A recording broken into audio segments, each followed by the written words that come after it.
Awesome. Good morning, everybody. So today I'm going to tell you a little bit about the major trends that we see in the display, in the real-time bidding segment. We're going to tell you a little bit about the numbers that we see today and that we see going forward, so the forecasted numbers. Does this work? There you go. The numbers that I'm going to talk to you about are from our new media market model. It's a big model with a lot of data points covering the consumer internet market space. Those numbers that you're going to see, just to have some housekeeping and some sourcing, are going to be from that model. So, as I said, I'm going to talk to you about the major trends and the numbers in the marketplace. And in order for you to understand those numbers and those trends, it's first of all important to understand the landscape, where we're coming from. So when I started in this industry, I can't believe it was 17 years ago at Yahoo, we started to sell ads on the internet. And our major sales argument was, you know what, it's all machine-based. We have all these log files, we get loads of data. It's going to be much, much more accountable than advertising on TV or on the radio, let alone print. Now, when I started covering RTB 2 years ago as an industry analyst, I was surprised to see that in the past 15 years, none of that had become reality, except for search advertising, direct response. There you had some accountability based on data, but in the display space, really almost none of that had become reality. So what that means is today, when you look at the display space, the vast majority of that is still being sold as if you were running a newspaper. 85% of the spending in the display ad space in the United States, it's still being sold as if you were running a newspaper over 100 years ago. It goes across the entire value chain. Sales is still manual. You know, it's a guy sitting there, picking up the phone, calling Joe or Pete or Jack and saying, hey, Jack, awesome those beers yesterday. You know, one of them 10 must have been bad because I have a huge headache. Oh yeah, your daughter is sick? I'm really sorry to hear that. Hope she gets better. Oh, by the way, do you want to buy my stuff? That's really how sales still works in the display space today. Media planning, the decision where the money's actually physically going to go. There's a junior guy sitting in an ad agency with a huge spreadsheet and says, 2 million go to Yahoo, 1 million goes to AOL, 10 million go to Google, 2 million go to Facebook. The tracking and the optimization of the campaign, still manual. He collects all those data after a week, sits down, plugs the data in the spreadsheet, figures out, well, how did AOL work versus Yahoo versus Google, et cetera, et cetera. Optimizes the campaign. Of course, that's 85% of the spending in the display space that's ripe for, becoming much more efficient. There's unrealized efficiencies in the vast majority of the display space. And so, fortunately, or for some unfortunately, there's, of course, programmatic trading. Now, programmatic trading is nothing really new, even though I should say that some people use the term interchangeably or synonymous with RTB. We don't do that. What we really mean by that is anything that's being traded on a software basis. And ad exchanges have been around for a long time. The Right Media Exchange must be going on 10 years now. So it's been around since 2003, so programmatic trading has been around for a long time. But programmatic trading and exchanges have really been developed originally just to optimize the trading that used to happen on ad exchanges, also manually. And that's because the quality of the inventory, the commercial value of that inventory, was so low that it didn't deserve human attention in the first place. Now, real-time bidding is taking that to a whole new level. What you have on an ad exchange, inventory gets traded in chunks. It's 1,000 impressions or multiples thereof. It's 10,000 or 50,000 or 100,000 impressions being sold on an ad exchange. In RTB, that's different. In RTB, impressions get sold as they become available in real time. Let's say my wife goes to superbeauty.com and she clicks on the link and the page comes up. And the web browser sends a call to the content server creates the page.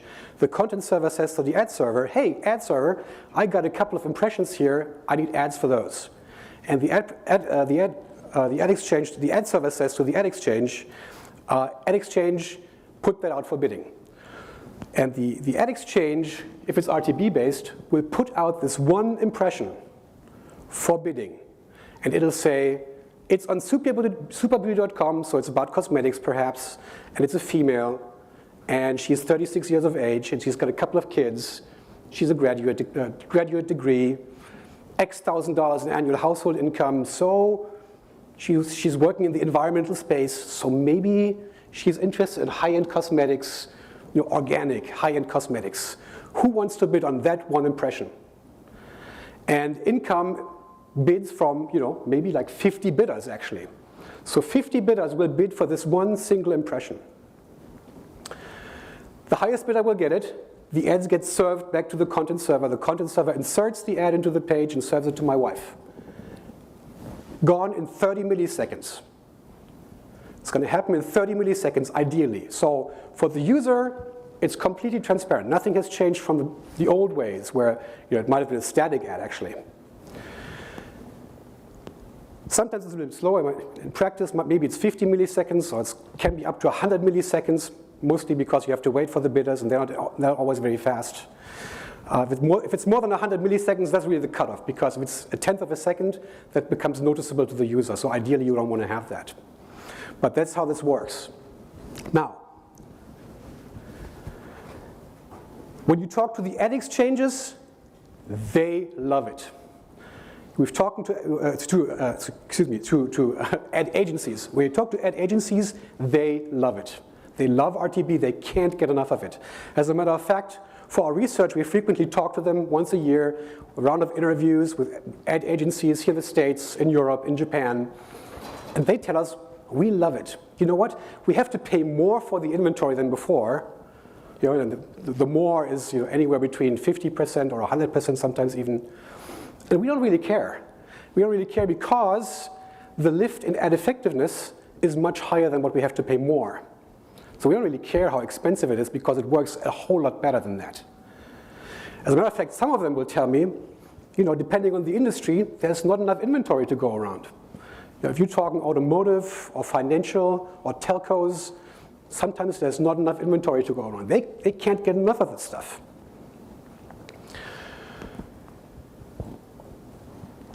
They want so much of the stuff that they're buying it in droves. They're buying a lot of the stuff, and that's because there's a lot of growth in this space. When you talk to people in the industry, hey, what's hot? People will say, video is hot. A lot of video goes to over the top, goes internet-based. Consumers are voting with their feet, so therefore there's a lot of growth there in advertising. If you look at the compound annual growth rate over the next 4 years that we forecast, in other words, the average annual growth rate to get where this is supposed to go, it's a 27% growth rate. It's pretty good, won't you think? I mean, the economy grows at, let's say, 2%, 3%, 4%, 27%, pretty good. The other hot segment, of course, is mobile. As a matter of fact, most people in the industry will say, this is the fastest growing segment in the industry. It's a 36% growth rate annually. But if you look at RTB, the numbers that we have forecast until 2016, you have a growth rate of more than 50% annually on average. That's how much growth there is.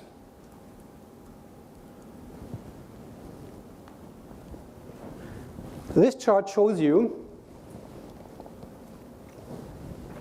the spending that we forecast for the major regions in the world. There are a number of interesting things here to say. First of all, the United States, 2012, about $2 billion in spending based on RTB platforms. That puts the 50% CAGR, the 50% annual average growth rate in perspective because, anyone can have 50% growth rate. Anyone can have a 100% growth rate. If the market's small enough and it's emergent enough, heck, I can have 150% CAGR. Doesn't really matter. But this is a market that's already $2 billion, and still you have more than 50% growth rate. So this is something that's growing very, very rapidly. There's a lot of real dollars there, a lot of real money there in this particular segment. So that's number one. Number two is the United States will, for the foreseeable future, be the most important segment, the most important region out there. That's not really that surprising. It's always the case for the United States. There's a couple of reasons why. One, it's because the United States are just more technologically advanced in online, so it's not that surprising. It's also a very homogeneous market. So you have 360 million people all in one market, one language. That makes the marketplace much more dynamic. That's not the case in Europe, which is the second biggest region here. If you look at the European markets, well, they're typically 18 months behind, 2 years behind. That's the case here too. And the markets are much more limited. Germany, 80 million people. France, 60 million people. The United Kingdom, I'm making numbers up, 55 million. It's very small markets comparatively. So that makes the market much less dynamic. So there's less spending there. They're probably 18 to 24 months behind in terms of RTB deployment. Japan is also up there. Japan is very interesting because, so last year we did a forecast for RTB spending for the world and the regions. And we did one that was an update to a forecast that we had done the year before in 2011. Where we found that Japan was really nowhere to be found. I mean, there were the first couple of guys who were playing with the technology, setting things up, but there was nothing real going on in terms of real spending. But within 24 months, between 2011 and 2012, they really caught up to Western Europe. We actually think that they might take over Western Europe in the next couple of years. So the Japanese are really getting into this whole RTB thing. It's a really popular thing. The fourth thing that we can say about this is that everywhere else, nothing is happening. Nothing in Latin, or very little. Latin America, very little. Russia, Yandex, they've started last March, not this March, last March, to play with the technology. But it's still tiny. APAC, not a whole lot happening. Middle East and Africa, obviously nothing happening. Now people will say, okay, I understand about Africa not doing any RTB, but what about China? What about China? Is there nothing happening there? And what's important to understand about China is that there's always a lot of fantasy about how big this market is and how much money one can make there. But the reality is that China is actually still very underdeveloped in some ways. If you're not Chinese middle class, you're just as poor as sub-Saharan Africa. The advertising industry, culturally, is not even near where even Western Europe is, let alone the United States. So a lot of advertising in the display space is still being sold on a by-day basis. So you pay a certain amount of money to have your ad in a certain space for a day. There's no CPM rates, let alone performance-based marketing, let alone RTB-based sales. It doesn't happen. That's one reason. The other reason is that the infrastructure is just not there. One of the problems with RTB is that it's got to be fast, otherwise it doesn't work. So you need a very, very performant infrastructure, and for most parts of China, that's not the case yet. So it doesn't really happen in China. So I said the agencies love RTB. For publishers, that's not necessarily the case. They are afraid. Why are they afraid? Well, they didn't even like advertising networks because the fear was, I put my inventory out there, it may be perfectly fine inventory, but effectively it's going to compete with my own premium inventory that I sell directly, and I don't like that. They didn't like ad exchanges because ad exchanges made the market more transparent. A more transparent market is good for the buyer. It's not good for the seller, so they didn't like that either. And now with RTB, that goes to a whole different level because RTB obviously comes with data, and with data, inventory that was basically crap inventory all of a sudden becomes inventory that is very performant and can compete with my premium inventory. And that's the point where I get scared as a publisher, because I have this huge premium business, but now there's RTB, and RTB can actually compete with my core business. And that's what makes me afraid.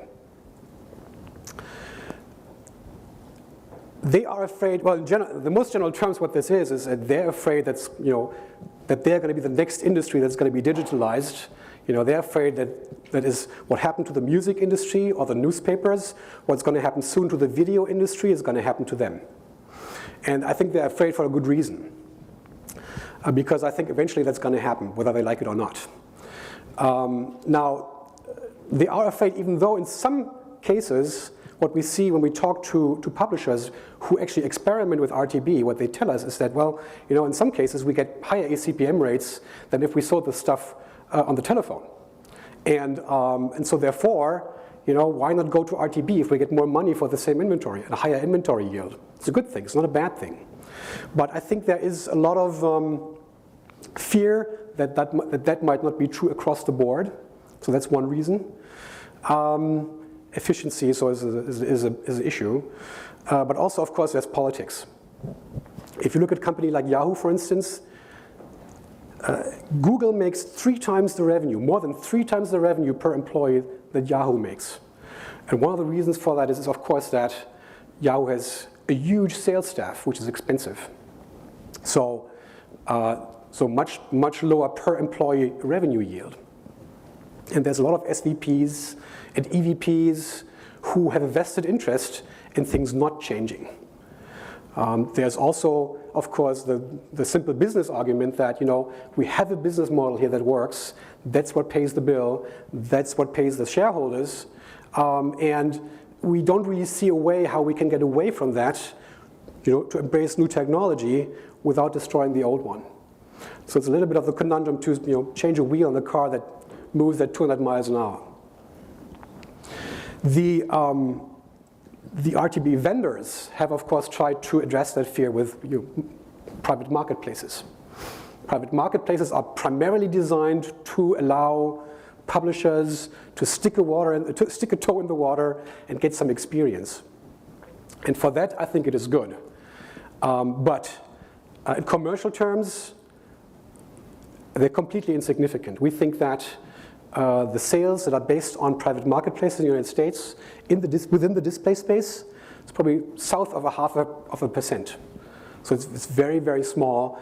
It's probably going to grow a little bit, but we don't think it's going to grow a whole lot because a private marketplace defeats the purpose of RTB.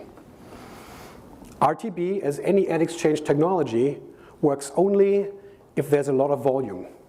It only works if there's a lot of volume on the supply side, in other words, a lot of impressions.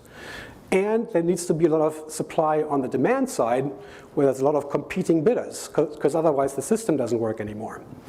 And a private marketplace defeats that purpose because it artificially reduces that liquidity in the market space. So, what that means is that the primary source of growth in the RTB space is indirect ad sales.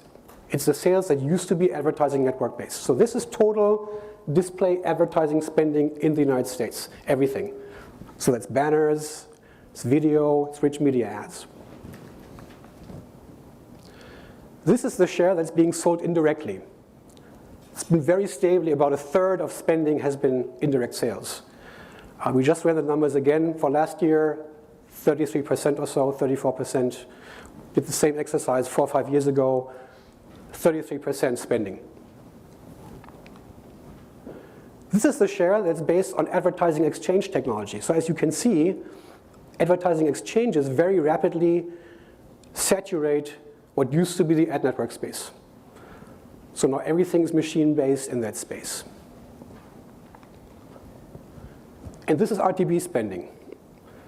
So as you can see, in turn, RTB very quickly saturates the ad exchange space. Now, it's not a complete saturation. because in the real world that doesn't happen. You always have those 5% that are left over that are, based on old stuff. That's always going to happen. So that's one of the reasons why publishers are not too concerned about RTB, because it's contained. That's what they think anyway. It's contained in the indirect sales, and therefore it's a potential threat, but it's not going to really take the butter off my bread just now. The RTB vendors are happy because, despite the fact that it's mostly indirect sales that it's based on, there's still very strong growth, so we're not that concerned about it. But of course, they're also looking at spaces that could be the source of more RTB growth. And they're the two major segments that one looks at. One is video, and the other one is mobile. Now, first of all, mobile. Let's talk about mobile because that's actually very big. By now, it's $4 billion last year, more than in the United States. It's a lot of money. And it's also still growing very quickly. RTB doesn't really happen yet in the mobile space. I mean, there's some vendors that play with it. You can have it if you want, but it's not really there yet. It's not going to happen. And it's not going to happen for probably another year or two. The first stuff is going to happen this year. There was a little bit last year, but not very much. It's tiny. Why is that? There's a number of reasons why mobile doesn't really take off in RTB. First of all, it's different platforms. It's not just one platform. So it's technologically more difficult. It's number one. Secondly, latency is an issue. It's on a radio network, and therefore you have less control over latency. And if it's just the network's too slow, RTB doesn't work. Thirdly, there's fewer data. There's worse targeting on mobile than on online. And the reason why that is because if it's web browsing, most mobile devices by default don't accept cookies. So there's no targeting. All applications on mobile devices are sandboxed. That's a term for saying whatever the app does that may be bad, it's contained within this sandbox. It's not going to screw up the operating system. What that also means is it's very hard to communicate with it and figure out targeting data. It doesn't happen. There are now some attempts to work around this, find some other ways for targeting. I think eventually people are going to figure it out. But for now, this is not really happening. So it's going to take another 18, 24 months before this really start to grow. Video, different story. There's one more thing. It's a chicken and egg problem, which eventually is going to be solved. But for now, there's just not enough demand, and there's also not enough supply in the mobile space. And that needs to be fixed too before this starts to grow. Video is a different story. Well, first of all, there's again a latency issue because video takes a lot of time to load. So that's a problem, but also there's not enough inventory there to make RTB work in a big way. So that's what's holding video back. Eventually, both of those are going to go RTB. There's no doubt in my mind that's going to happen. But it's going to take a little more time. But the major potential source of growth for RTB is brand campaigns. As I said, 2/3 of the spending in display are direct sales, so it's premium inventory, it's mostly brand campaigns, it's not direct response. RTB in the brand campaign space does not happen at all, pretty much. There's very little of it. Why is that? Because what the RTB guys have done is they have found what the advertising industry has been looking for a long time, the holy grail. They've dug where the X marked the ground, marked the spot, and they dug and they found the first glimmer of the holy grail. A direct feedback loop of how effective advertising is. No longer do you have to guess whether an advertising campaign works or not. Now you know. But it only works for direct response advertising because it's really easy to measure click-through rates, and it's really easy to measure conversion rates. And you can easily do that in search or in display if it's a direct response campaign. Now, for brand campaigns, that doesn't work because you're looking for other stuff. You're looking for brand recognition or brand recall. You're looking for brand liking. You're looking for purchase intent. You're looking for likelihood to recommend. You're looking for purchases that might happen 6 months later. They might happen online, they might happen offline, you don't really know. And therefore, it's really hard to close that feedback loop to optimize your campaign in a real-time way, which is the cool thing about RTB in the first place. But make no mistake, we are just one innovation away from a major disruption in those 85% of the display space. This one innovation is where one guy comes up with a way to close that feedback loop and can do it on scale. And once that happens, no stone will be left on top of the other. And I think that innovation might be not so far away. There's another very hot segment in the display space that's called digital attribution. Interestingly, digital attribution has also been around for a while. So what digital attribution does is it's actually trying to do exactly that, to close that feedback loop, to say, okay, we don't really only want to look at the search ad that got us the purchase, we also want to figure out the display ad that the same consumer saw a week ago, how much did that contribute to that purchase? The video that he saw 2 weeks ago, how much did that contribute to the purchase? So that the attribution is not 100% to the search ad, but it's fairly attributed to the other advertising impressions too, so that as a media planner, you can actually figure out, well, where should I put my money? What's the most effective mix of spending my money for the advertising campaign? Now, this has been around for a while too. When Microsoft purchased Atlas, I don't know how many years ago, 4 or 5 years ago, one of the major reasons why they did was they wanted to get in the attribution field. As a matter of fact, they briefed us and said, we have this cool new thing in Atlas where we can figure out, how much did each ad in the funnel contribute to the eventual purchase. Never went anywhere because it was rules-based, as they call it. In other words, a person sits there and figures out in his brain, well, how much did this video ad contribute to the final purchase? There was no data. Now the attribution space is really starting to hum though. We just did a total addressable market exercise for one of the major vendors, and because they are active in that field, they want to know, how much money is in it. This segment is really starting to hum. I mean, there's like over a dozen vendors now, probably 1.5 dozen vendors in the United States who get into the attribution space. There's a number of independent players, but it's also big players. So Google is in there, Adobe is in there, IBM is in there. They're all trying to do this. Some of them are still rules-based, so that's, I suppose better than 3 years ago, but still not ideal because it's still manual, essentially, still guesswork. But some of them are now statistical. It's media mix modeling, where you basically say, okay, we run this particular combination of ads in this market, and we run a different mix of ads in that market. The markets are pretty similar. So let's see what the effectiveness difference is between those two. And they go through all sorts of permutations to figure out what is the ideal media mix for this particular campaign. And once you know that, you've actually closed the feedback loop, even for brand advertising. Because now you can actually eventually measure how many sales were there. Offline, online, doesn't matter. And once you have that, there's no reason why premium sales at publishers shouldn't go RTB. Now, obviously that's it's going to be very upsetting for the marketplace, for a lot of people too. Players like Yahoo or AOL or MSN, they better think about what they do when that happens, because when it happens, they're going to be in big trouble. And however, you always have to look at the upside. For instance, for Yahoo, one of the ways that they can get out of the crisis is they have to innovate their way out of the crisis.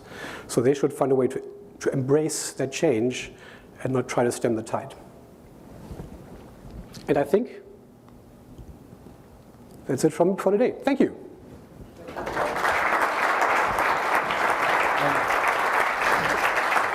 Are there any questions for Karsten?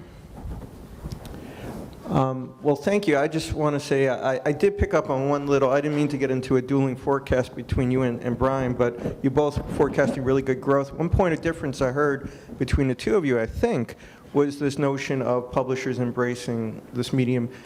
You don't think private exchanges are going to be a big primer for that, and I got the impression you think that's going to give them the comfort zone that will allow them to start releasing premium inventory. And you think it will just grow because it's a more efficient marketplace and the publishers will discover that? I think it's going to grow because clients will want it. It's just like in the consumer space, in the B2B space too, they're going to vote with their feet. Eventually, publishers will have to sell them what the clients want. And if you talk to agencies today, I mean, they're getting really tired of having to pay extra dollars for inventory just because the publishers tells them, oh, this is premium inventory, that's why you have to pay more.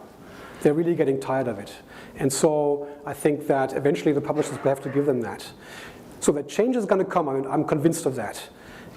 And when it comes, you better manage the change rather than have it change you. That's what I think. Okay. Well, if we had more time, I'd like to get the both of you on stage to discuss that one. But just to do a little quick sum up, first of all, I just want to correct an misperception here.